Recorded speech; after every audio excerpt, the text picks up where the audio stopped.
Sezono startas. Pergalė gerai, žaidimas ar gerai ar blogai? Žaidimo dar nėra, bet iš esmės pergalė yra pergalė. Rimtai Ozas atrodo, mes žaidėm draugiškai su jais prieš kelias savaitės, tai mes jau slapaušėm. Labai atsargėjom iš šitas rungtynes, bet laimėjome ir viskas yra gerai. Šiaip kontroliavom žaidimą, nieko ten tokio labai stipriai neparodė, bet rimtai sukomuodė. Bet šiaip rungtynių pabaigoje nebuvo taip ramu? Ne, nebuvo ramu, bet viskas sukontroliavom. Bet tai bus rimta komanda, kuri visus ten panėdina šiame.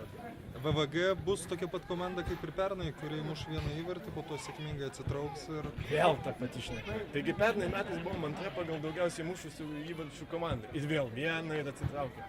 Man atrodo, šiandien vėl žaidėm, spaudėm, viskas gerai buvo, kontroliavom, jie buvo atidavėm savo žaidimą, žaidėm ne savo futbolą. Viskas gerai, man atrodo, bus kitų rungtynių, bus kitų sutikimų. Jie labai norėjo šiandien gauti pirmus tos taškus, labai stengiasi naujos formos. Tai tikrai stengiasi gerai spausti. Tai manau, kad viskas bus gerai. VVG nėra gynybinė stiliaus komanda. Gynybinė, bet daug muša. Bet daug muša.